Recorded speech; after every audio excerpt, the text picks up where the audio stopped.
বলে না, অনেকক্ষণ ধরে চেষ্টা করা হচ্ছে, কিন্তু আমাদের মনের খবর আমরা তো বুঝতে পারছি। আর আমি সবসময় বলতাম যে ওলি আল্লাহ নাকি কারামত হয়, কেরাম কারামত হয়, এটা মনে হতো। মাদ্রাসা থেকে টাটকা পড়ে বার হয়েছি তো সেই সময়, আর হাক্কানি চরম বিরোধী লোক আমি ছিলাম, তো দেখবো এটাই। তো যখন গাড়িতে ওঠার পরে আমি বললাম যে ভাই স্টার্ট দেন, বলছে না এতক্ষণ ধরে চেষ্টা করে হচ্ছে না। স্টার্ট দেন না, ইনশাআল্লাহ আল্লাহ করাবে। স্টার্ট দেওয়ার পরে আল্লাহর মেহেরবানিতে স্টার্টই হয়ে গেল, সুবহানাল্লাহ। স্টার্ট হয়ে যাওয়ার পরে যখন মধ্যম গ্রামে গেলাম, মধ্যম গ্রামে যাওয়ার পরে বিয়ারিং গেল ভেঙে, এতগুলো মানুষ গেল, আবার আটা যেমনি তেমনি রয়ে যায় নাকি? এটা মাথা খারাপের কথা আমার ভাই। এইভাবে একটা ঘটনা আমি আপনাদেরকে শোনাই, নদিয়া জেলার একটা ইতিহাস। একজন পীর ভাই খুব গরিব মানুষ, উনি কি করেন, 80 বছর না 85 বছর সম্ভবত, আমার ঠিক মনে নেই, তবে 80-র ঊর্ধ্বে মানুষটা বাঁকে করে নিয়ে ওই ফুরুলি ব্যবসা করে। ফুরুলি জানেন তো, ছোট ছোট আমাদের আকাশ ভাই করেন, ওই যে আকাশ ভাই নাকি বলে যাচ্ছে, এইরকম ব্যবসা আর কি। ফুরুলি নিয়ে কি করেন, ওই গ্রামে গ্রামে বাঁকে করে নিয়ে ঘোরেন। তো করতে করতে এখন ওই 2 টাকা করে বিক্রি করেন, আর প্রত্যেকদিন ওই 2 টাকা করে নিয়ে ওই কি করেন যে আমি আমার মেহমানকে খাওয়াবো, এইভাবে প্রত্যেকদিন 2 টাকা করে রাখেন। সুবহানাল্লাহ। তখন পুশিদা হুজুর কিবলা ছিলেন, এসে বলছে হুজুর আমি গরিব মানুষ, তো আমি একটা মজলিস করব হুজুর, আমার বাংলাদেশের বর্ডারের কাছে বাড়ি, তো আমি একটা মজলিস করব, আমি তো গরিব মানুষ। তা বলছে বাবা তুমি গরিব কে বলেছো গো, তুমিই তো ধনী মানুষ রে বাবা, তুমি তো ধনী মানুষ। বলে কোটি কোটি টাকার মালিক, তারা দিনের রাস্তায় ব্যয় করতে পারে না, আর তুমি 80 বছর বয়সে বাঁক টেনে টেনে তুমি এই 2 টাকা করে রেখে তুমি গ্রামের লোকের খাওয়াবে, তা ধনীটা কে গো বাবা? যে আল্লাহর কাজ করে সেই তো ধনী। সুবহানাল্লাহ বলে। তো এখন সেই জায়গায় মজলিস করতে যাবেন কে? এখন বলছে মাওলানা সাহেব আপনি যাবেন?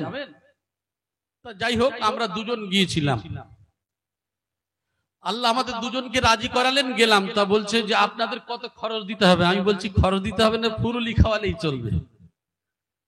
যাওয়ার পরে আশ্চর্যের বিষয় যে যা লোক দেখেছি, আর উনি যে কোরমার ব্যবস্থা করেছেন, যেটা অকল্পনীয়, যেটা ভাবি নাই জীবনে হতে পারে, এটা আমাদেরও বিশ্বাস হয় নাই। তো আমি নিজে নিজেই বললাম যে ভাই যদি কিছু না মনে করেন একটা কথা বলবো। আমি ডেকে নিয়ে গিয়ে বলছি, তো বলছে কি? আমি বলছি আপনার যা লোকের অবস্থা, যদি কিছু না মনে করেন কিছু টাকা দিচ্ছে, আপনি আলুর বস্তা নিয়ে আসুন, নিয়ে এসে এর সঙ্গে আপনি আরো রান্না করে আপনি বাড়িয়ে ফেলুন। বলছে ভাই আমি সত্যি করার বলছি, আমি তাহাজ্জুদের নামাজ পড়ে ঘুমিয়েছি, আর আমার পুশিদা হুজুর কিবলা এসে আমার এইভাবে এইভাবে এই সমস্ত ঘটনাটা খুলে বললেন। খুলে যখন বললেন যে তাবারুকটা বাবা তুমি দেবে, আর হাঁড়ির ঢাকনাটা পুরোপুরি তুলবে না, ওই তুমি দরুদ শরীফ পড়তে পড়তেই দেবে বাবা। তো বাস্তব কথা, আমি আর আমাদের একজন মুফতি সাহেব ছিলেন, আমরা দুজনে খাইনি। আচ্ছা দুজন যদি না খাই, আমাদের যদি তাবারুক থাকে তো সবার হবে কি? কিন্তু আমাদের তখন মনে হচ্ছে যে আমরা খাবো না, তা আমরা নিজেরাই কি করছি, খাওয়ানো শুরু করেছি ওদের সঙ্গে। খাওয়াতে যখন শুরু করলাম, করার পরে আমরা শুধু লক্ষ্য রেখেছি এতগুলো মানুষ কি করে হবে, আর তানার একটা ইয়াকিন কি আছে যে আল্লাহ আমার এর দ্বারাই কমপ্লিট করাবে। তারপরেও দেখলাম বিসমিল্লাহ বলে বেচারা দরুদ শরীফ পড়তে পড়তেই দিতেই শুরু করলো। লোক কমপ্লিট খেয়ে নিল। নেওয়ার পরে এইবার দেখলাম সেই 2-4 জনের তাবাররুক রয়েছে, সে আমাদের হয়ে গেল 2-3 জনের তাবাররুক রয়েছে। সুবহানাল্লাহ। এই যে হালাল মালের একটা বরকত, যেটা এটা বাস্তব চোখে আমার দেখা, আর আমি একটু বাস্তববাদী না হলে আমি খুব সমস্যার, আমার একটু মানে ব্রেনের তার কাটা আছে বুঝলেন। আমি বাস্তব কিছু না হলে, আমি যদিও কোরআন হাদিস অনুযায়ী মানতে তো অবশ্যই হবে, তারপরেও চেষ্টা করি আল্লাহর কাছে দোয়া চাই যে আল্লাহ এরকম বিষয় যেন আমার চোখে কিছু অন্তত আমি দেখি। সম্পর্কে অনেক কথা রয়েছে, আমরা অনেকেই মনে করি যে ওলি আল্লাহ কি, বা এই সমস্ত এখন যে ইউটিউবের জামানা, আমি বলি সব সময় যে ইউটিউবে যাবার পরে কিছু ঘটনা শোনার পরে যদি কিছু দেখবেন এমন কিছু কথা যেগুলো বললে মানুষ হাসবে, বাস্তব কথা। যেগুলি বললে বর্তমান জামানায় বলবে যে কোরআন হাদিস নয়, এসব গল্প গুজব, এসব বাজে কথা, বানোয়াট কথা, এগুলো বেকার। সাধারণ এখন যে সময়, অনেক মানুষ এরকম বলবে এরা পাগল, এরা খালি পীরের নিয়ে বাড়াবাড়ি করে বা এই সমস্ত কথা বলে, বলে না বলে না? আমার ভাই দেখবেন আল্লাহর যারা হয়ে যায় আল্লাহ তাদের হয়ে যায়। কোরআনের দিকে যদি লক্ষ্য করেন, ফাযকুরুনি আযকুরকুম ওয়াশকুরুলি ওয়ালা তাকফুরুন, বান্দা যদি তোমরা আমার হয়ে যাও, তোমরা যদি আমার জিকির করো, আমি আল্লাহ তোমাদের জিকির করি। জোরে বলি সুবহানাল্লাহ। আমার ভাই জানেরা, অনেক কথা মনে পড়ে যায়। সবল সিংহপুরী রহমাতুল্লাহ আর একটা কথা, আমাদের দরবারে ঢুকে দেখবেন যে একজন পুলিশ, উনি পুলিশের চাকরি করতেন, এখন রিটায়ার হয়ে গেছেন, ওই ঘাড় কুঁজো মেরে বসে থাকে দেখবেন একদম গেটেই, কিন্তু জানবে না যে উনি পুলিশ। উনি ওই ড্রেসেই সারা জীবন চাকরি করেছে, আর এইভাবেই তিনি স্যাংশন হয়ে ওইভাবেই চাকরি করে গেছে। অথচ উনি যখন বিভিন্ন জায়গায় তিনি চাকরি করতেন বিভিন্ন পদ্ধতিতে, মানুষ পুলিশ হলে তার একটা গ্যাবিট থাকে, থাকে না থাকে না, আর সে খালি বলতেন মেহেরবানি করে আপনারা একটু চেক করে দেখবো। মেশিন দিয়ে টিটি করে না, বিভিন্ন আওয়াজ হয়, ওই দিয়ে সে যখন আপনার পাতাল রেলে, ওই মেট্রো রেলে যখন চাকরি করতেন, ও কি করে, দয়া করে মেহেরবানি করে এই শব্দটা ব্যবহার করে মানুষের চেক করতেন। বলেন তো দেখি, একটা পুলিশ হলে তার আদর্শ কেমন হওয়া উচিত? আরে আদর্শ যাই হোক না কেন, পুলিশের গ্যাবিট তো বেশি থাকে। তিনি এমন পুলিশ, তিনি ওইভাবেই বলতেন। ওনার বাড়িতে মজলিস করবেন, মজলিস করতে নিয়ে যাবেন তো রাত 8টায় গাড়ি। হুজুর কিবলা বলে দিলেন যে বাবা তোমরা তাড়াতাড়ি তাবারুকে এশারের নামাজটা পড়ে তোমরা তৈরি হয়ে যাবে।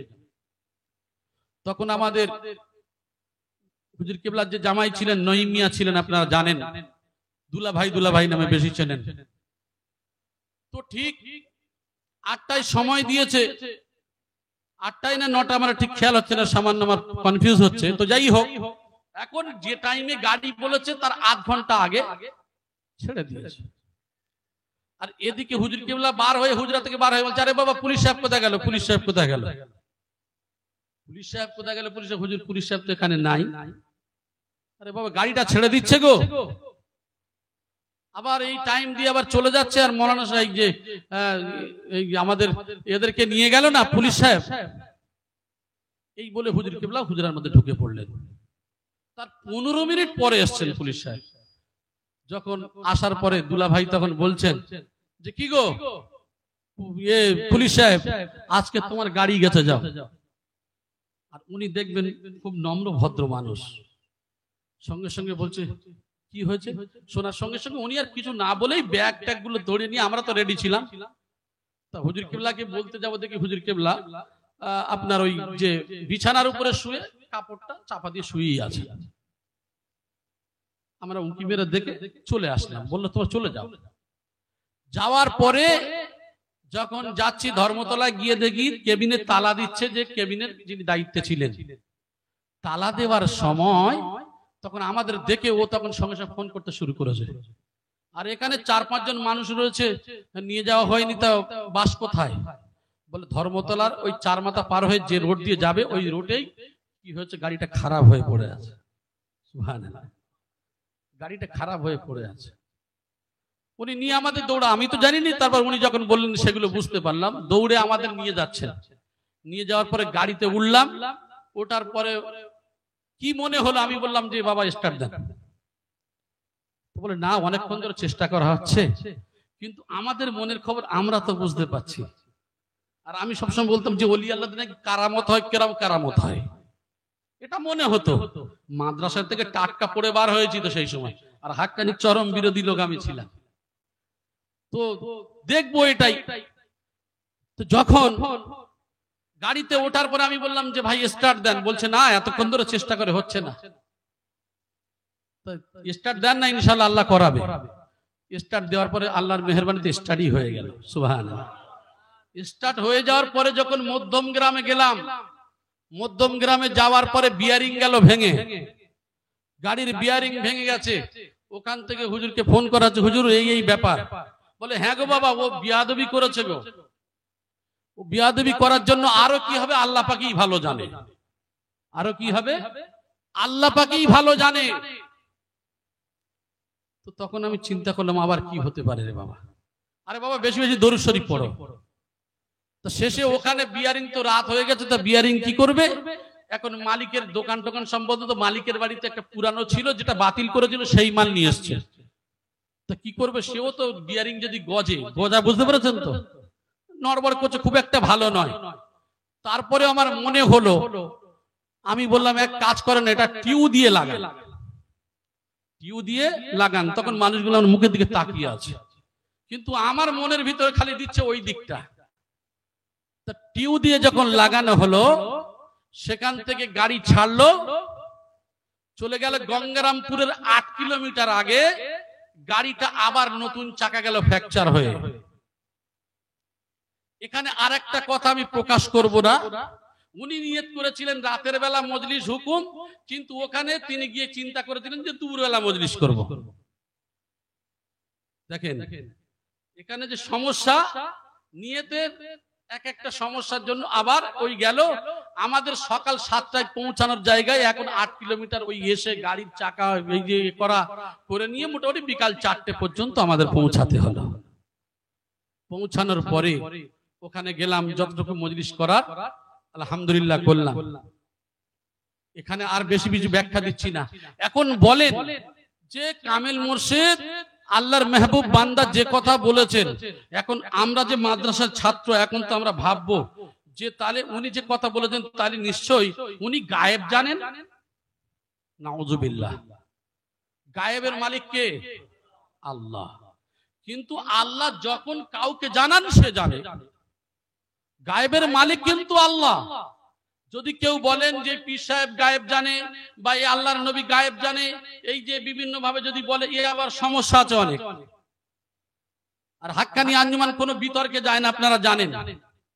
তবে আমার ছোট্ট ভাষায় যতটুকু বুঝি, নিজের জ্ঞানে যতটুকু আল্লাহ বোঝান, যে অদৃশ্যের খবর আল্লাহ ছাড়া কেউ জানেন না। কিন্তু আল্লাহ যদি চান, বান্দার হালাল খাদ্যের দ্বারা এই যে রূহ বা আত্মা, এই যে কলব যেটা এত পরিষ্কার পরিচ্ছন্ন হয় যে আল্লাহর কাছাকাছি হয়ে যাওয়ার পরে আল্লাহ কিছু জিনিস তাকেই দান করেন। সুবহানাল্লাহ। এবারে কোরআনের একটা দলিলের দিকে যাই। এখন স্বাভাবিক আমাদের মনে হবে এটা কি করে হতে পারে।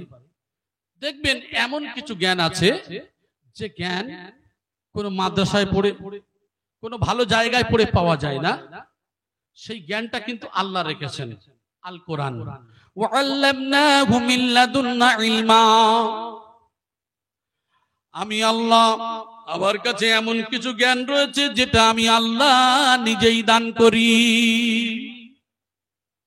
কাদের দান করেন? আল্লাহ যাদের হয়ে যায় আল্লাহ তাদেরকে জ্ঞান দান করেন।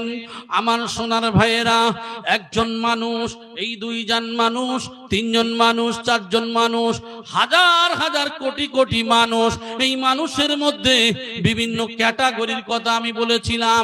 ওই মানুষের মধ্যে কেউ ডক্টর, কেউ মাস্টার, কেউ ইঞ্জিনিয়ার, কেউ মদখোর, কেউ সুদখোর, কেউ পাগল, বিভিন্ন ক্যাটাগরিতে বিভক্ত। এই রকম ভাবে আমরাও মানুষ, কেউ নামাজ পড়ি, রোজা রাখি, যাকাত দিই, হজ করি।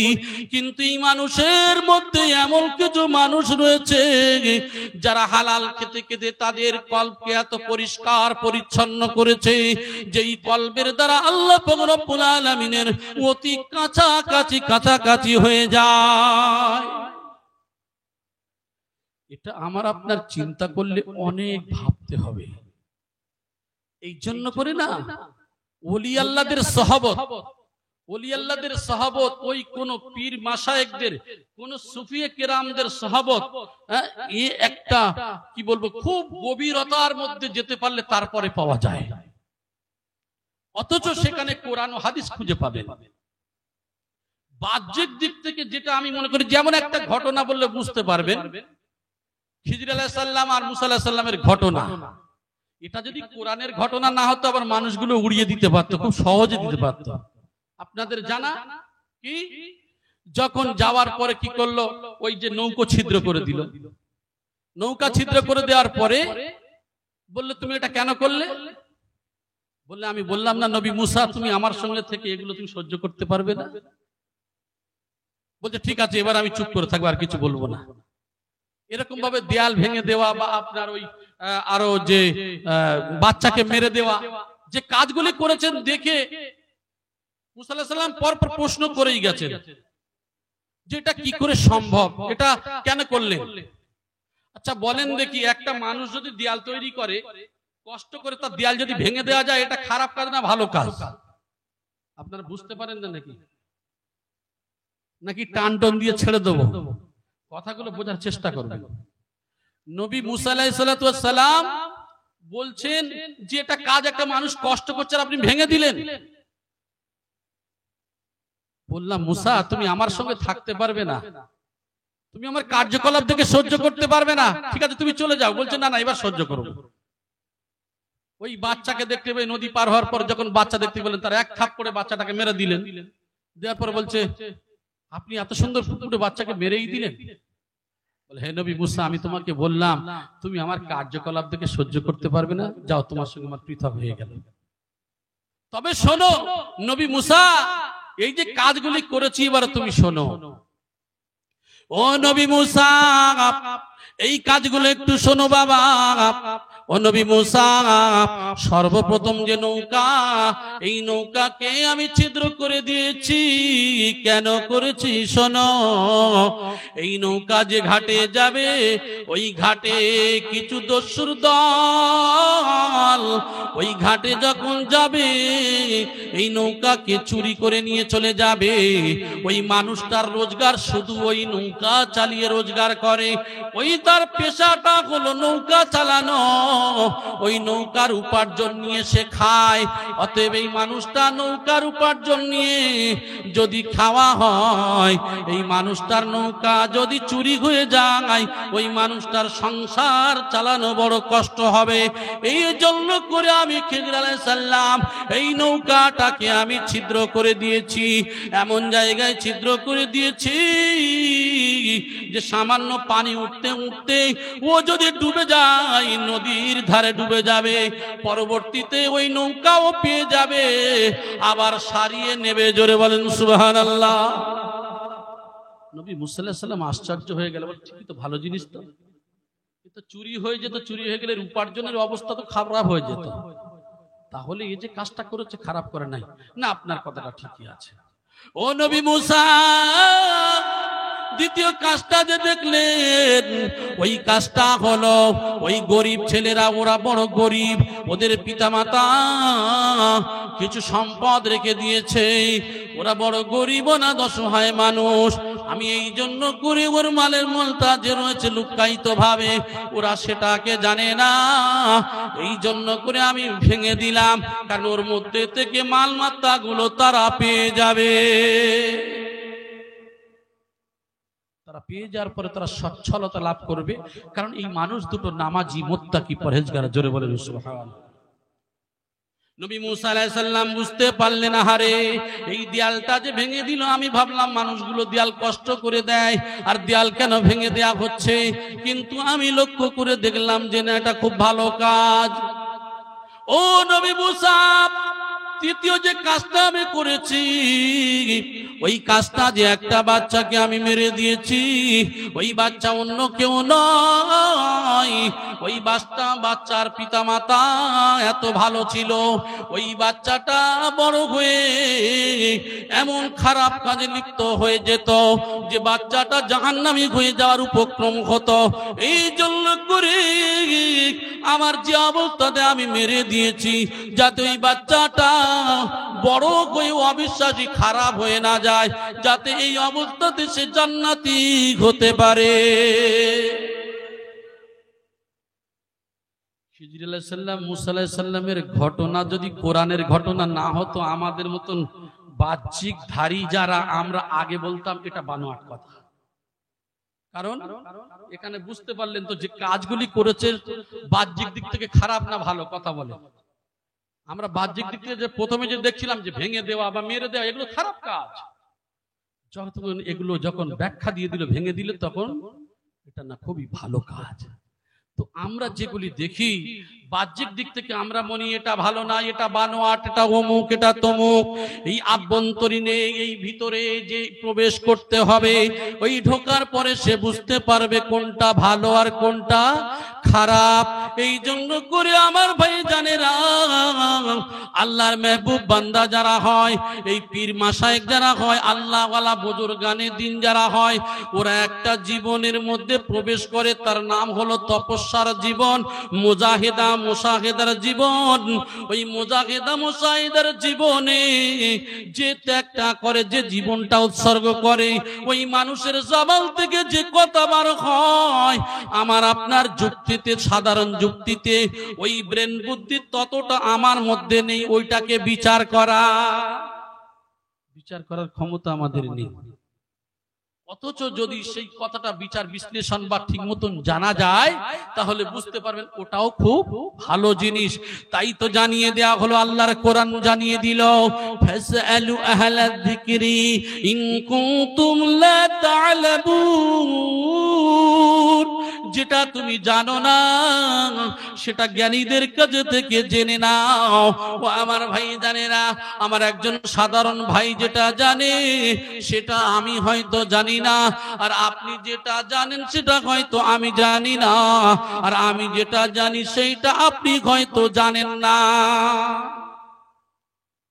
এই জন্য করে আমি আপনাদেরকে বলতে চাই, ও আমার ভাই জানেরা, আল্লাহর নবী সাল্লাল্লাহু আলাইহি সাল্লামের জামানায় ঠিক নবীকে সবাই আল আমিন বলে নাম দিয়েছিল। আল আমিন বলে তারা সত্যবাদী মনে করেছিল।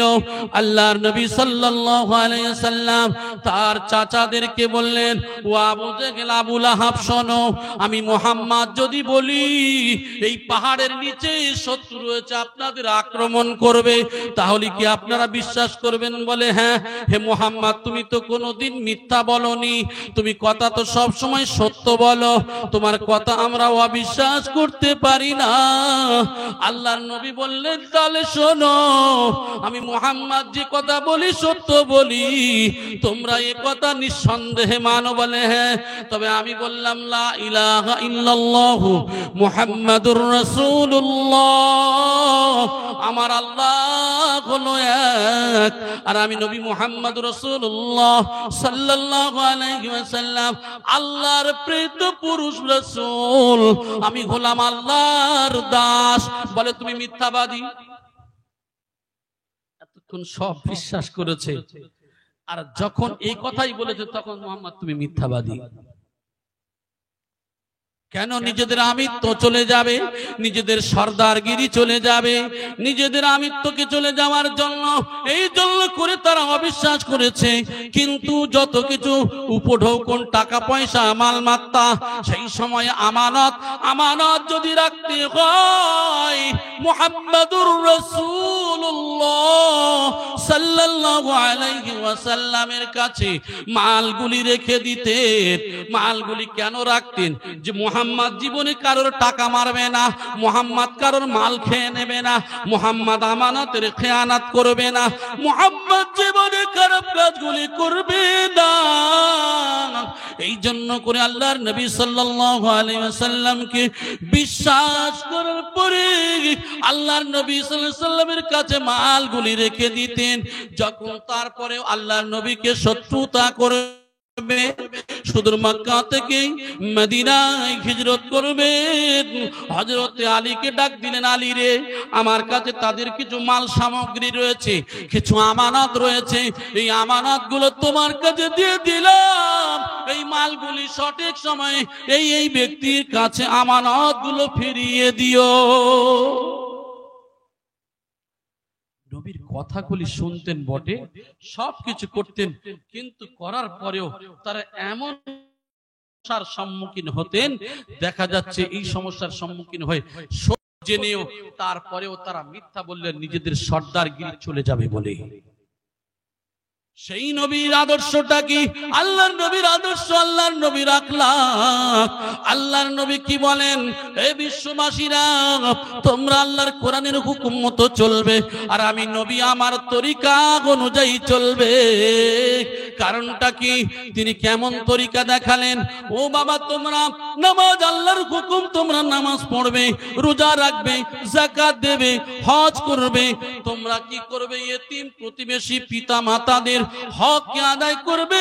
ইতিম প্রতিবেশী যারা হবে, সেই হিন্দু হোক, মুসলমান হোক, জৈন হোক, খ্রিস্টান হোক, তোমার বাড়ির পাশের মানুষ, ওই মানুষটা যদি বিপদগামী হয়, কোন রাস্তার প্রতীক যদি পাগল, সে বিপদগামী হয়, যদি ক্ষুধার্ত হয়, তাহলে তুমি ধর্ম নিয়ে আলোচনা করা তো দূরের কথা, ওই প্রতীকের পাশে তোমার দাঁড়াতে হবে। এটা হলো মুহাম্মাদুর রাসূলুল্লাহ সাল্লাল্লাহু আলাইহি ওয়াসাল্লামের চরিত্র। একবার জোরে বলি সুবহানাল্লাহ। আমাদের যদি কেউ শত্রুতা করে, আমাদের যদি কেউ ক্ষতি করে, আমরা মানুষ হিসাবে চিন্তা করি, আমার ক্ষতি করেছে, এই মানুষটার কি করে ক্ষতি করব, চুপচাপ বসে থাকি। সময় হলে মানুষটার ক্ষতি করার চেষ্টা করি না? কিন্তু আমার নবীর আদর্শ হলো এটাই। আল্লাহর নবী সাল্লাল্লাহু আলাইহি সাল্লামের সম্পর্কে আমি এর আগেও আপনাদের মাঠে বলেছিলাম যে আল্লাহর নবী সাল্লাল্লাহু আলাইহি সাল্লামের শত্রু আল্লাহর নবীর কষ্ট দিতেন, নবীর সঙ্গে কথা বলতে এসেছেন, আল্লাহর নবী তার সঙ্গে হাসি মনে কথা বলে বিদায় দিলেন। আয়েশা বলেন, ও নবী গো, আপনি কারে এমন করে গালি দেয়, আপনি কারে মহাব্বত করে কথা বলেন, কারে ভালোবাসেন, এমন করে কেন আপনি গালি দেন, ভালোবাসেন না? তাদেরকে কেন ভালোবাসেন? যেহেতু আপনারে তো গালি দেয়, আপনার তো কটু কথা বলে, খারাপ কথা বলে। ওই সময় বলেন, আয়েশা রে, আমি নবী তো কঠোর হৃদয় আসিনি, আমি নবী, আমার দিলটা হলো নরম, আমার দিলটা হলো স্বচ্ছ, আমার দিলটা হলো দয়া দিয়ে ভরা। আমি নবী, যদি আমার দিলটা দয়া না হতো, আমার মনটা যদি নরম না হতো, আমার মনটা যদি কোমল না হতো, আমার হৃদয়টা যদি শক্ত হতো, তাহলে মানুষ আমার কাছে আসতো না। এই জন্য করে আমার আল্লাহ আমার দিলটা এমন করে বানিয়েছে, নরম করে। মানুষের সঙ্গে যে শত্রু হবে, আমার কাছে আসবে, মিত্র হয়ে বাড়িতে যাবে, আমি নবী আমার শত্রুতা করবে, কিন্তু আমার ভালোবাসা, আমার আখলাক দিয়ে তার চরিত্র গঠন হয়ে ইসলামের ছায়াতলে এসে বিদায় নেবে। আপনাদের জানা কথা, বুড়ি মহিলা আল্লাহর নবী সাল্লাল্লাহু আলাইহি সাল্লামের ভয়ে পালাচ্ছিলেন। আপনারা তো জানেন, অনেকবার তো কথা বলা হয়েছে। বুড়িমার গাড়লি পুল্লি গুলো নবী নিজে বয়ে দিয়ে আসছেন, আর বুড়িমা যেতে যেতে বলছে, মোহাম্মদ বেটা না হয়ে যদি তুমি মোহাম্মদ হতে ভালো হতো। মোহাম্মদ যদি না হয়ে তুমি মোহাম্মদ হলে ভালো হতো। বুড়িমার গন্তব্যস্থলে পৌঁছে দিয়ে চলে আসছেন। বলছে, বাবা তোমার পরিচয় তো জানা হলো না, তুমি কে?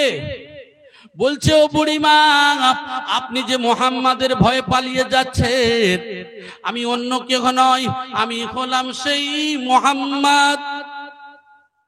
বলে, বাবা আমি তো লোকের মুখে শুনেছিলাম তুমি হলে ডেঞ্জার, তুমি তো ডেঞ্জার, এ কথা শুনে আমি পালিয়ে এসেছি, কিন্তু আমি নিজে চোখে দেখলাম মুহাম্মদ বাবা তোমার যে আদর্শ, উত্তম আদর্শ, তোমার চরিত্র, তোমার আখলাক এত ভালো। সেই বুড়িমা ইমানি কলেমা পড়ে নিয়েছিলেন। জোরে বলি সুবহানাল্লাহ। আজকের মুসলমানদের সাম্প্রদায়িকতার সঙ্গে জড়িত করে দেয়। মুসলমানরা হলো সাম্প্রদায়িক, আর মুহাম্মদ হলো এত খারাপ, অত খারাপ। কেননা আল্লাহর নবী কত খারাপ শুনুন। আল্লাহর নবী বলেন, তোমরা বেশি বেশি করে গাছ লাগাও, গাছ লাগালে কি হবে? সাদকার সওয়াব পাবে। বেশি বেশি করে গাছ লাগালে তোমরা সাদকার সওয়াব পাবে, দানের সওয়াব পাবে। আর তোমরা প্রয়োজনে গাছ যদি কাটতে হয়, কোনো প্রয়োজনে, তাহলে গাছ কাটতে পারো, কিন্তু অপ্রয়োজনে একটা গাছের পাতা তোমরা ছিঁড়বে না।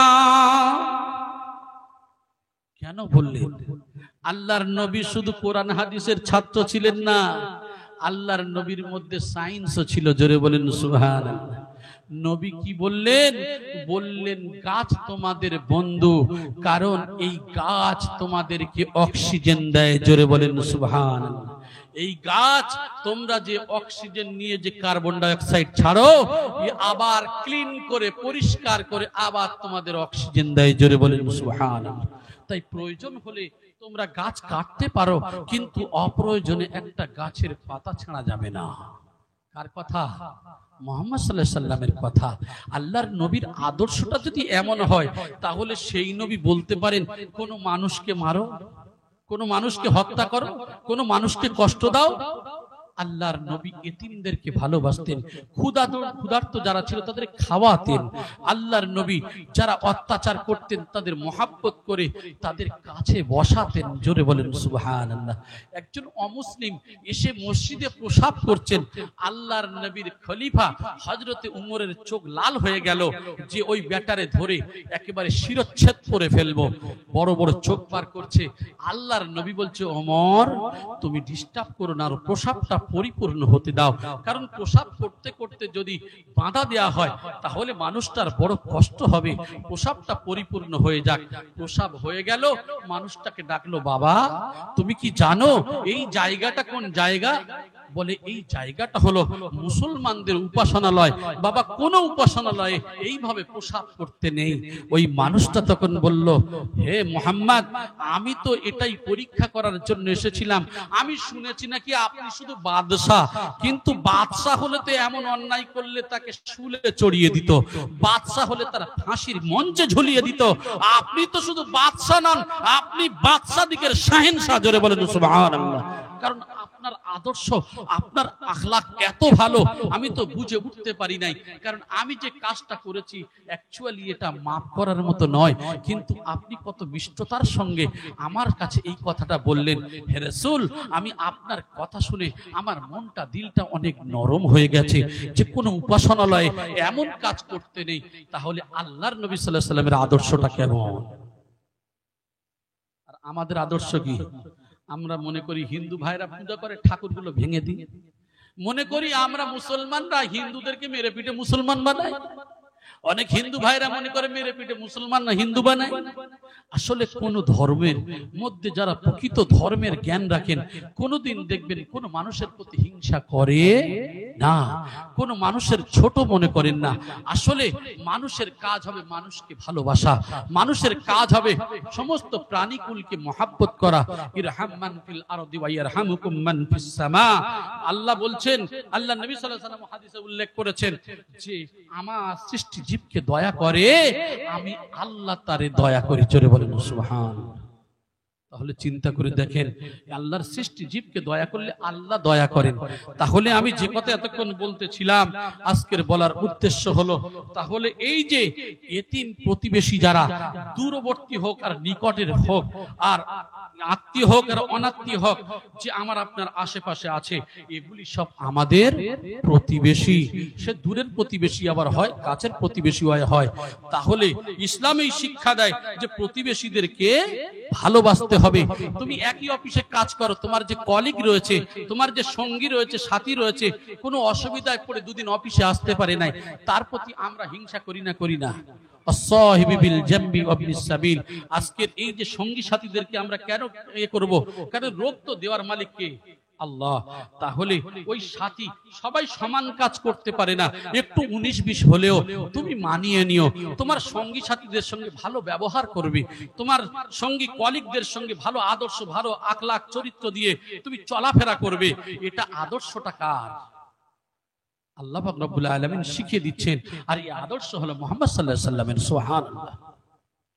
ও আমার ভাইজানেরা, আল্লাহর নবী সাল্লাল্লাহু আলাইহি ওয়াসাল্লাম একদিন তিনি ওয়াফাতের পূর্বে, মরণের পূর্বে জানিয়ে দিচ্ছেন, আয় আমার সাহাবীরা, আমি রাসূলুল্লাহ জানিয়ে দিলাম, তোমাদের মধ্যে আমি কোনই চলতে ফিরতে উঠতে বসতে কোনো অন্যায় করেছি, কষ্ট দিয়েছি, কোনো অপরাধ হয়তো করেছি, তবে আমাকে তোমরা ক্ষমা করে দিও। আর যদি এমন কোনো কাজ করে থাকি, কোনো মনে কষ্ট দিয়ে থাকি, তাহলে তোমরা সেটা আমার দ্বারা আদায় করে নিও। একজন সাহাবী বলেন, ইয়া রাসূলুল্লাহ, ইয়া হাবিবাল্লাহ, হুজুর, হ্যাঁ আপনি আমার কাছে অন্যায় করেছেন। কি অন্যায় করেছি বাবা? বলে, হুজুর, আপনি কি করেছিলেন, অমুক সময় এই এই লাঠিটা দিয়ে, এই যে লাঠিটা রেখে দিয়েছি, এই লাঠিটা প্রিয় অমুক যুদ্ধের সময় এই লাঠিটা দিয়ে আমার কি করেছিলেন, পিঠের দিকে ঘোরাতে গিয়ে আমার পিঠে এই ছড়িটা লেগে গিয়েছিল, অতএব এটাকে আমি আদায় করতে চাই। কোন যুদ্ধে? অমুক যুদ্ধে। আল্লাহর নবী বলেন, আয় আমার সাহাবীরা শোনো, অমুক জায়গায় লাঠিটা রাখা রয়েছে, নিয়ে এসো। নিয়ে আসা হলো। আল্লাহর নবী সাল্লাল্লাহু আলাইহি সাল্লাম ওই সাহাবীর হাতে দিয়ে লাঠিটা বলছেন, আমার সাহাবী রে, আমি রাসূল এই লাঠিটা তোমার পিঠে মেরেছিলাম, আজকে আমি পিঠ ঘুরিয়ে দিলাম, আমি মুহাম্মদ সাল্লাল্লাহু আলাইহি সাল্লাম, আমার পিঠে মেরে তুমি আদায় করে নাও। কে বলছেন? বিশ্বনবী রাহমাতুল লিল আলামিন এই কথা বলছেন। যার জীবনে গুনাহ নেই এই নবী বলছেন, বলছে আমি তোমার মেরেছি, আমার মেরে আদায় করে নাও। পিঠটা ঘুরিয়ে দিয়েছেন। ওই সাহাবী বলেছিলেন, ইয়া রাসূলুল্লাহ, ইয়া হাবিবাল্লাহ, হুজুর আমি তো যে সময় মার খেয়েছিলাম ওই সময় আমার শরীরে কোনো কাপড় ছিল না, আমার শরীরে কোনো জামা ছিল না, আপনার জুব্বাটা খুলে ফেলতে হবে। আল্লাহর নবী সাল্লাল্লাহু আলাইহি সাল্লাম নিজের জুব্বা মোবারকটা খুলে দিলেন। দেওয়ার পরে ওই সাহাবীর দিকে পিঠ ঘুরিয়ে দিয়েছেন। অন্যান্য সাহাবারা রেগে আগাম্বিত হয়ে গেল, এত আগাম্বিত হয়ে গেল, কিন্তু আল্লাহর নবী বলছেন যখন কারোর কিছু করার নেই, ওই সাহাবীর দিকে যখন পিঠ ঘুরিয়ে দিয়েছে, আল্লাহর নবী সাল্লাল্লাহু আলাইহি সাল্লাম পিঠের কাপড়টা যখন খুলে দিলেন, জুব্বা মোবারকটা খুলে দিয়ে ওই সাহাবীর দিকে পিঠ ফিরিয়ে দিয়ে বলছে, বাবা এবার আদায় করে নাও। আল্লাহর নবী সাল্লাল্লাহু আলাইহি ওয়াসাল্লামের পিছন দিক থেকে ওই সাহাবী নিজের হাতের ছড়িটা, নিজের হাতের লাঠিটা ফেলে দিয়ে আল্লাহর নবীকে পিছন দিক থেকে জাপটে ধরে নবুয়ত খাতমে নবুয়তের উপরে চুম্বন করে দিয়েছে। জোরে বলেন সুবহানাল্লাহ। ইয়া রাসূলুল্লাহ, ইয়া হাবিবাল্লাহ, হুজুর বিয়াদবিকে মাফ করে দিন, আপনার কাছে আমি ক্ষমা চাইছি। ইয়া রাসূলুল্লাহ, এতগুলো কাজ করার জন্য, এত বড় কাজ করার জন্য আমি বড় অপরাধী। হে আল্লাহর রাসূল, আমার জীবনের বড় স্বাদ, আপনার সঙ্গে থাকলাম, জীবনে জানে নাই আল্লাহর জন্য কতটুকু কি করলাম। কিন্তু আল্লাহর নবী গো, হাদিসের মধ্যে উল্লেখ করা হয়েছে, এই ঠোঁট দিয়ে খতমে নবুয়তের উপরে আমি চুম্বন করেছি। আমার কোন কাজ যদি আল্লাহর না পছন্দ হয়, অন্তত পক্ষে আমার নবীর সম্মানে এই ঠোঁটটা আমি যে নবীর খতমে মোবারকের উপরে লাগিয়ে দিয়েছি, এই ঠোঁটের জন্য জাহান্নামের আগুন হারাম হয়ে যাবে। যে নবীর জীবনে গুনাহ ছিল না, ওই নবী মরণের পূর্বে, মৃত্যুর পূর্বে এই কথা বললেন যে আমি রাসূল যদি কারোর কাছে অপরাধ করে থাকি ক্ষমা করে দাও। আর আমরা যদি ভুল করি, আমরা জানি এই পাড়া প্রতিবেশী পাশের গরিবের হক মেরেছি, ভাই ভাইয়ের সঙ্গে ঝগড়া, বছর কি বছর কথা নাই, এমন বিষয় আছে না নাই? কথা বলেন। এই কাজ করি, অতএব এই মানুষটা জীবদ্দশায় কোনোদিন ক্ষমা চাইলো না, মরণের পরে খাটিয়ার ধারে দাঁড়িয়ে তার ছেলে বলছে, দেখেন আমার আব্বা যে মারা গেছে, যত ভুল করেছে, অন্যায় করেছে, সাংসারিক ক্ষেত্রে, অমুক ক্ষেত্রে, আমার আব্বারে মাফ করে দেন। বেটা তোমার ওই চাওয়া কিছুই হবে না। তোমার বাপ জানতো দুনিয়ায় থেকে সারা জীবন যে অন্যায় করেছে, জানতো দুনিয়ায় বেঁচে থেকে যে ক্ষমা চাই না, আর মরে যাওয়ার পরে তুমি তার বেটা হয়ে তুমি ক্ষমা চাইবে, আর ওই লোকের মনে যে কষ্ট দিয়েছো ক্ষমা করে দেবে, এত সহজ জিনিস? তবে ক্ষমা করে দেওয়া উত্তম কাজ, ক্ষমা করে দেওয়া উত্তম কাজ, এ সম্পর্কে আমি বলেছিলাম। তবে আমার ভাই, জীবদ্দশায় বেঁচে থেকে ক্ষমা করবেন। এই জন্য করে আদর্শ আমার রাসূলের দিকে ফলো করতে হবে। আল্লাহ নবী সাল্লাল্লাহু আলাইহি ওয়াসাল্লামের যে আদর্শ, এই আদর্শ আখলাক আমার আপনার দেখতে হবে। আসলে যারা ক্ষমা চায় না, দুনিয়াতে যারা নিজেদেরকে ধনী মনে করে, দেখবেন যারা সবথেকে নামি দামি ব্যক্তি, এরা চিন্তা করে যদি আমি ক্ষমা চাই আমার ক্ষমতা, আমার ওয়েট, আমার এ নষ্ট হয়ে যাবে। কিন্তু আল্লাহ পাক রব্বুল আলামিন কি বলছেন? ইন্নাল্লাহা লা ইউহিব্বু মান কানা মুখতালান ফাখুরা। কি বলছে? নিশ্চয়ই আল্লাহ পাক রব্বুল আলামিন কি করেন? অহংকারী দাম্ভিককে তিনি ভালোবাসেন না। আচ্ছা বলেন তো, যারা ক্ষমা চায় না, যারা অন্যায় করার পরে নিজের দাম্ভিকতার সঙ্গে ঘুরে বেড়ায়, এরা অহংকারী দাম্ভিক, ঠিক কিনা কথা বলেন? আল্লাহ কোরআনে বলছেন যখন এই অহংকারী দাম্ভিককে আল্লাহ ক্ষমা করেন না, তাহলে যেখানে আল্লাহ পরিষ্কার জানিয়ে দিচ্ছেন এর পরেও যে মানুষটা ক্ষমা চায় না, এই পরেও যে মানুষটা জানার পরেও জীবনে তার কাছে ছোট হয় না, তাহলে এই মানুষটা অহংকারী এবং দাম্ভিকতা আছে না নাই? কথা বলেন। মানুষ মারা তো যাবে, মৃত্যুটা মুসলিম অমুসলিম নাস্তিক আস্তিক সবাই জানে, মৃত্যু আমার আপনার হবে, ঠিক কিনা? মৃত্যু হবে, মৃত্যুর হাত থেকে কেউ রেহাই পাবে না। তাহলে আমরা বুঝতে পারি যে অহংকার দাম্ভিক আমাদের কাছে সব থেকে খারাপ।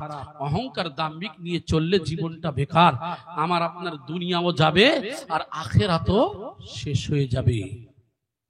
এই জন্য করে দুনিয়ায় বেঁচে থাকবেন যেখানে আমার নবী বিশ্ব নবী রহমাত লিল আলামিন, যদি এমন হয় যে নবী কোনদিনের জন্য এমন কাজও করে নাই, সেই নবী যদি ক্ষমা চায়, আর আমরা এত কি হলাম বড় যে আমরা এই মানুষটার কাছে ক্ষমা চাইতে পারি না? ক্ষমা চাওয়াটা হলো মহৎ গুণ। ওই ক্ষমতা দেখিয়ে লাভ নাই, মরে যাওয়ার পরে সব মাংস পোকায় খাবে, হাড়গুলো চূর্ণ বিচূর্ণ হয়ে যাবে, তাহলে কিসের অহংকার? আমার ভাইয়েরা, তাই বলা হলো হযরত আবু হুরায়রা রাদিয়াল্লাহু তাআলা বর্ণনা, রাসূলুল্লাহ সাল্লাল্লাহু আলাইহি ওয়াসাল্লাম বলেছেন, আল্লাহু লা ইউমিনু আল্লাহু লা ইউমিনু আল্লাহু লা ইউমিনু। ক্বালু ওয়া মা যাকা ইয়া রাসূলুল্লাহ? ক্বালা আল জারু লা ইয়ামানু জারু বাওয়াইকা। হযরত আবু হুরায়রা রাদিয়াল্লাহু তাআলার বর্ণনা, আল্লাহ রাসূল সাল্লাল্লাহু আলাইহি ওয়াসাল্লাম বলেছেন, আল্লাহর কসম সে মুমিন নয়, আল্লাহর কসম সে মুমিন নয়, আল্লাহর কসম সে মুমিন নয়। হে আল্লাহর রাসূল, একজন সাহাবী বলছেন, হে আল্লাহর রাসূল, কে সেই ব্যক্তি? কোন ব্যক্তি? তিনি বললেন, যার অন্যায় থেকে তার প্রতিবেশী নিরাপদে থাকে না। তাহলে আপনি নামাজ পড়েন, রোজা রাখেন, যাকাত দেন, হজ করেন, ভালো ভালো কাজ করেন, আর আপনার পাশের প্রতিবেশী আপনার দ্বারা খুশি নয়, তাহলে একটু আপনি চিন্তা করে দেখেন, যেখানে আল্লাহ বলছে সে মুমিন নয়, সে মুমিন নয়, সে মুমিন নয়, যার বাড়ির পাশের মানুষ তার থেকে নিরাপদে থাকে না, যে আরামে ঘুমাতে পারে না, তাহলে আমরা কোন মানুষ একটু ভেবে দেখি। তাই আল্লাহর নবী সাল্লাল্লাহু আলাইহি ওয়াসাল্লাম হুঁশিয়ারি দিলেন। হযরতে আনাস রাদিয়াল্লাহু তাআলা আনহুর বর্ণনা, হযরতে আনাস ইবনে মালিক রাদিয়াল্লাহু তাআলা আনহু বলেন, রাসূলুল্লাহ সাল্লাল্লাহু আলাইহি ওয়াসাল্লাম বললেন, লা ইয়াদখুলুল জান্নাতা মান লা ইয়ামানু জারুহু বাওয়াইকা। হযরতে আনাস ইবনে মালিক রাদিয়াল্লাহু তাআলা আনহু বলেন, রাসূলুল্লাহ সাল্লাল্লাহু আলাইহি ওয়াসাল্লাম বলেছেন, ওই ব্যক্তি তো জান্নাতে যাবে না যার দ্বারা তার প্রতিবেশী কষ্ট পায়। এক নম্বর হলো ওই ব্যক্তি মুমিন নয় যার দ্বারা তার প্রতিবেশী নিরাপদে থাকে না। দুই নম্বর হলো আল্লাহর নবী বলেন, ওই ব্যক্তি জান্নাতে যাবে না যার দ্বারা তার প্রতিবেশী কষ্ট পায়, যার দ্বারা তার প্রতিবেশী নিরাপদে থাকে না। তাহলে বোঝা যায় এদিকে মুমিন যখন নয় আর ও তো জান্নাতে যাবে না। এর পরের হাদিস বলছে, তাহলে নামাজ পড়ে, রোজা রেখে, যাকাত দিয়ে দুনিয়ার সব ভালো কাজ করলাম, আর প্রতিবেশীর কাছে যে মানুষটা ভালো নয়, প্রতিবেশীর যে মানুষটা খুশি করতে পারে না, তাহলে ওই মানুষটার জায়গাটা হবে জাহান্নাম। আচ্ছা বলেন তো দেখি, আমরা নামাজ পড়লাম, রোজা রাখলাম, সব ভালো কাজ করলাম, এখন আমরা এই সমস্ত কাজ করে কি জাহান্নামে যেতে চাই? কথা বলেন। আমরা সবাই নামাজ পড়ি কেন? জান্নাতে যাওয়ার জন্য। নামাজ পড়ি কেন? আল্লাহর ওয়াস্তে, আল্লাহর খুশি করার জন্য। তা যেটা আল্লাহ খুশি নয়, আল্লাহর রাসূল খুশি নয়, তাহলে সেই কাজ আমরা যদি করি তা দুনিয়ায় লাভ কি হলো? তাহলে নিজের যদি অহংকার দাম্ভিকতাকে এখনো পর্যন্ত পুষে রাখি, তাহলে লাভ কি হবে? আমার ভাই জানেরা, হযরতে আবু হুরায়রা রাদিয়াল্লাহু তাআলা বর্ণনা, রাসূলুল্লাহ সাল্লাল্লাহু আলাইহি ওয়াসাল্লাম বলেন, কি বলছেন? যে ব্যক্তি আল্লাহ এবং পরকালের প্রতি ঈমান রাখে, সে যেন তার প্রতিবেশীকে কষ্ট না দেয়। কাকে কষ্ট দেবে না? প্রতিবেশীকে। কাকে? আল্লাহর যদি বিশ্বাস থাকে, সেই ব্যক্তি যদি মুমিন হয়, তাহলে কি করবে না? সে প্রতিবেশীকে কষ্ট দেবে না। আর যে ব্যক্তি আল্লাহ পরকালের প্রতি ঈমান রাখে, সে যেন তার মেহমানকে সম্মান করে। মেহমানকে এত সম্মান করে, যদি 11:30 12টার সময় যদি ননদ আর নন্দাই আসে, ননদ নন্দাই বলে তো নাকি, ননদ নন্দাই যদি আসে, ভাবির মুখ বেঁকে উত্তর দিকে চলে যায়, আছে না? না, বলে তোমার বোন আর তোমার এই বোনাইয়ের খেয়ে দে কাজ নেই, এই 12টা 1টার সময় সর্বনাশ করতে এসেছে। ভাইয়ের মনটা খারাপ, কি করবে? যতই হোক রক্তের সম্পর্কে মহব্বত আছে না? না, ভাইয়ের মন খুবই খারাপ। কেন? এদিকে অক্সিজেন বেগম এও রাগী, এ যা করছে ওর মনে কষ্ট হচ্ছে, কিন্তু যতই হোক বোন বোনাই তার একটা টান থাকবে। যা হোক একটু করলো, চাল ডাল আলু জানমা করে দিল, এমন ঝাল দিল যেন এ পরের বেলায় পালাতে পারে। কি করলো? খেদমত এত ভালো, দেখা যাচ্ছে ননদ খাচ্ছে আর টকে টকে শুধু ভাবির দিকে দেখছে, মুখ তো পরিষ্কার নেই, এ তো মুখ এমন বেঁকিয়ে কাজ করছে, ননদ বুঝতে পারে না। তখন কি করছে? তখন নন্দাই বলছে, এই দেখো, বলে কি? বলে ভাব ভালো নয়, ভাবির মন টন খুব খারাপ, চলো কালকের সকালবেলা পালাই। আর 2-1টা ননদ যদি থাকে না, না ছড়ো বান্দা, তাহলে এরমও থাকলে আবার ভালো সাইজ হয় ভাবি। বলো চা বলে বলুক, চেপেই থাকবো, এরও সাইজ করে যাবো। ইয়ে হলে আবার ভালো, কি করবে? ভাবির একেবারে সর্বনাশ করে দিয়ে যাবে। এরা হওয়াও ভালো আছে। আদারে ওল আর বাগারে তেঁতুল, দেখবেন ওল খেলে গাল চুলকালে, আবার তেঁতুল, টক তেঁতুল খেলে আবার কমে যায়, ঠিক কি না? আমি কোনোদিন এই ওল টোল ভালোবাসতাম না, বুঝতে পারছেন, একদিন গাল চুলকানো ওল খেয়ে এখন গাল চুলকাচ্ছে। তবে শুনেছি ওই তেঁতুল খেলে নাকি কমে যায়, আর সত্যিকারে খেয়ে দেখলাম আলহামদুলিল্লাহ কমে গেল।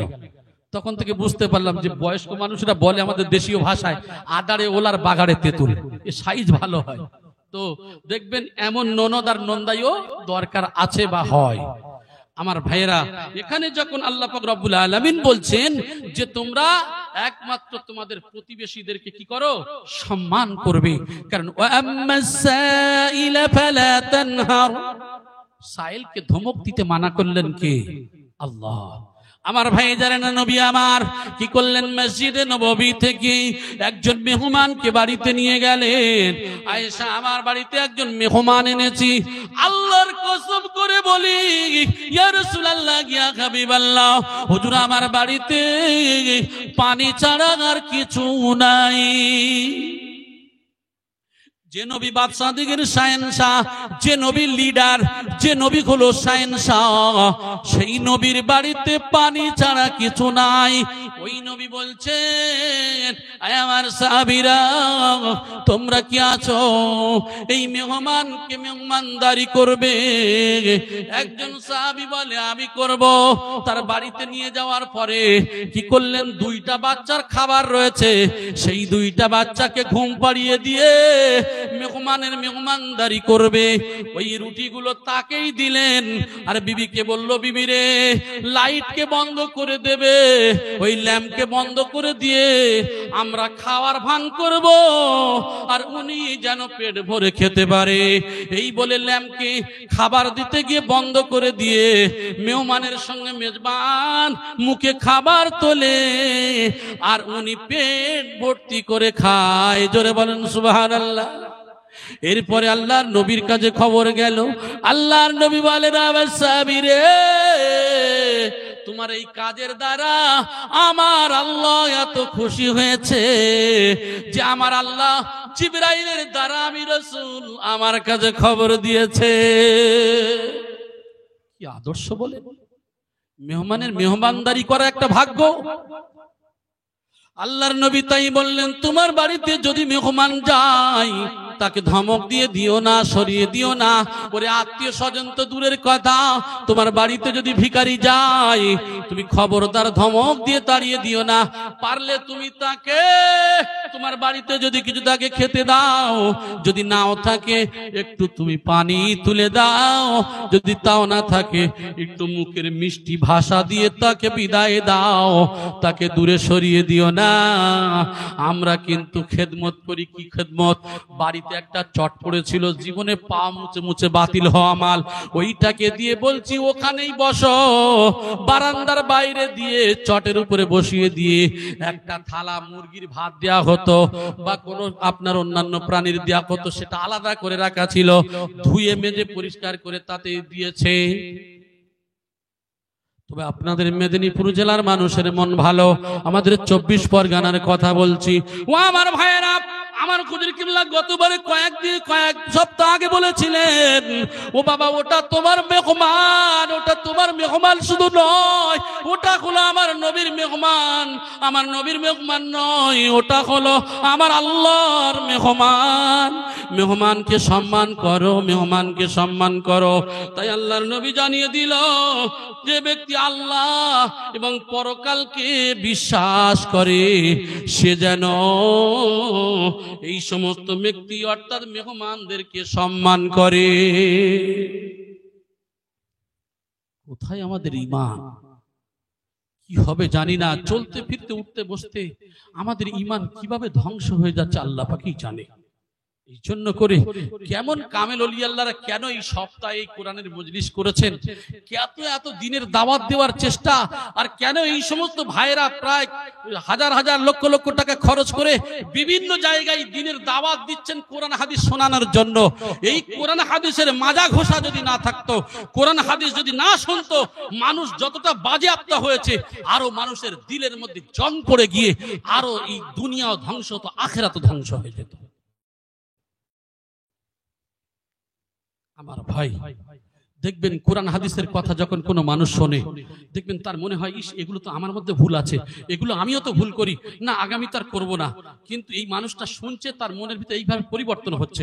এই মানুষটা কিছুদিন করার পর দেখবেন আবার যখন তার মধ্যে এই যে হারাম কোনো খাদ্য পড়ার পর ওটা বন্ধ হয়ে গেল, তখন দেখবো ওই কাজটা তার মধ্যে আর নেই, বা ওই মানুষটা চালু রেখেছে। আর ওই মানুষটা যদি বছর কি বছর যদি কোরআন হাদিসের কথা না শোনে, তার মধ্যে আর কোনো ভয় থাকবে না, সে আবার দেখবেন খারাপ জায়গায় চলে গেল। এই জন্য করে আমাদেরকে কি করতে হবে, এই কোরআন হাদিসের মজলিস আমাদের যে হয় এগুলি বারবার শুনতে হবে। আর হুজুর কিবলা বারবার বলেন যে বাবা তোমরা এই কোরআন হাদিসের কোরআনের মজলিসে কেন আসবে, এই ওলিয়ে কামেলদের দরবারে কেন আসবে? তোমার ঈমানি নূরটা পয়দা করে দেবে। জোরে বলেন সুবহানাল্লাহ। ঈমানি নূর একটা আলাদা জিনিস। এই ঈমান যে রয়েছে, বিশ্বাস যে রয়েছে, এই বিশ্বাসটা তোমার আছে ঠিকই, কিন্তু এর একটা জ্যোতি রয়েছে। সেই জ্যোতিটাকে তোমার কি করতে হবে, এই জ্যোতিটাকে তোমার কাজে লাগাতে হবে। আমি যদি একটা মোমবাতি নিলাম, একটা দেশলাই যদি পাশাপাশি রেখে দিলাম, এর কোনো কাজ আছে না? ওর কোনো কাজ আছে। কিন্তু যখন কাঠিটা ধরিয়ে যখন লাইটটা দিয়ে দিলাম, তখন অন্ধকারটা আলো হয়ে গেল। সুবহানাল্লাহ, অন্ধকারটা আলো হয়ে গেল।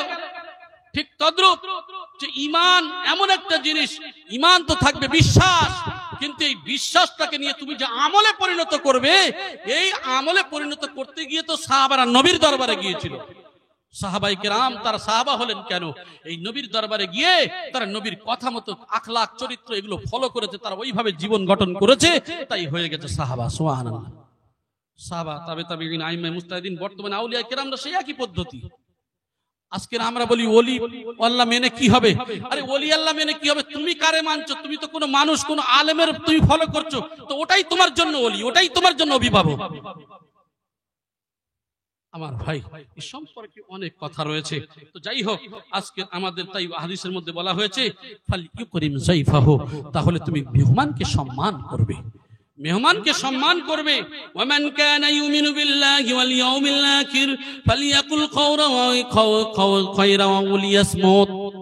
যদি তুমি ঈমানের সাথে পরকালকে যদি বিশ্বাস করে থাকো, যেন তুমি ভালো কথা বলতে পারো, আর না হলে যদি তোমার কোনো ক্ষমতা না থাকে তাহলে তুমি চুপ থাকবে।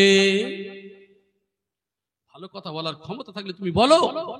এমন অন্যায় দেখছে যে মানুষটা নীরবে সহ্য করছে, এখানে দেখার পরে বলছে না এটা অন্যায়, এটা অন্যায়। এক শ্রেণীর মানুষের দেখবেন বিভিন্ন কথা বলতে বলতে এই বললো, যেগুলো বলে বলে হ্যাঁ ঠিক বলেছো, ঠিক বলেছো। আবার দেখা যায় যখন ওর কাছে যাবে তখন হ্যাঁ তুমি যা বলেছো ঠিক বলেছো, ঠিক বলেছো। এমন মানুষ আছে না নাই? মানে দুই দিকে গিয়ে বলে ঠিক, মানে এখানেও ভালো ওখানেও ভালো। অথচ আমার আপনার দায়িত্ব ছিল না বাবা এটা ভালো আছে এটা খারাপ আছে, এটা খারাপ আর এটা ভালো, আমার যতটুকু বোধ শক্তি আমাকে বোঝান। এ সম্পর্কে সময় তো শেষ হয়ে গেছে, অনেক কথা রয়েছে। তা আয়েশা রাদিয়াল্লাহু তাআলাকে এমন ভাবে এই যে উপদেশ দেওয়া হয়েছিল যে মনে হয় প্রতিবেশীকে এইভাবে তুমি মনে করে নাও যে সম্পদের যেমন এক একটা ভাগ আছে ছেলে মেয়েদের মধ্যে, ঠিক প্রতিবেশীটা তোমার কাছে একটা হকের মতো করে নাও। আল্লাহর নবী বিবি আয়েশা রাদিয়াল্লাহু তাআলাকে এইভাবে তাকে জিবরাইল আলাইহিস সালামের মারফতে আল্লাহর রাসূল সাল্লাল্লাহু আলাইহি ওয়াসাল্লাম এইভাবে উপদেশ দিয়েছিলেন। আমার ভাই এইভাবে অনেক কথা রয়েছে।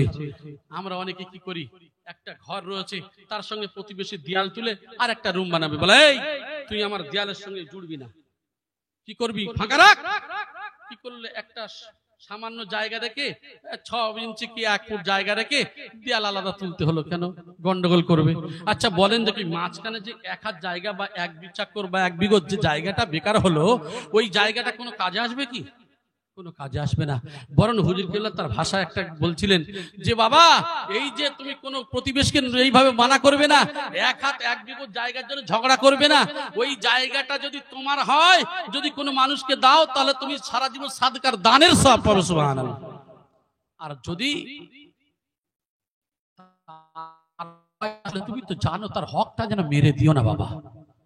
আর তুমি সামান্য করে আর তুমি কি করলে, তোমার কোটি কোটি টাকা হাজার হাজার টাকা জায়গা হয়তো তোমার 5,000 টাকা তোমার চলে গেল 1 লাখ টাকা, তা লাভ কি হলো?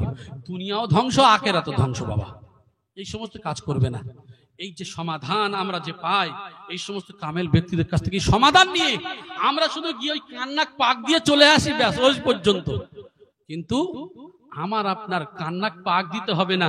যদি আদব আর তাজিম যদি সঠিকভাবে তাদের ভাষায় মূল্যায়ন করতে পারি, এইটাকে নিয়ে যদি আমার আপনার জীবনে বাস্তবে রূপ দিতে পারি, তাহলে এই জীবনে এবং পরজীবনে আমার আপনার জন্য যথেষ্ট হয়ে যাবে। সুবহানাল্লাহ।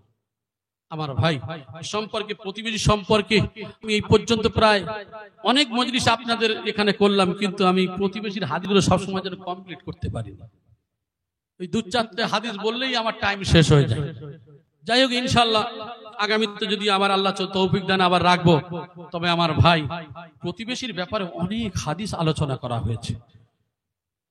প্রতিবেশী ছাড়া কোনো রাস্তা নেই। আপনি যে প্রতিবেশী, পাড়া প্রতিবেশীকে আপনি দূরে সরিয়ে দেন, গালি দেন, ধমক দেন, তাদেরকে ছোট করেন, এগুলো করবেন না।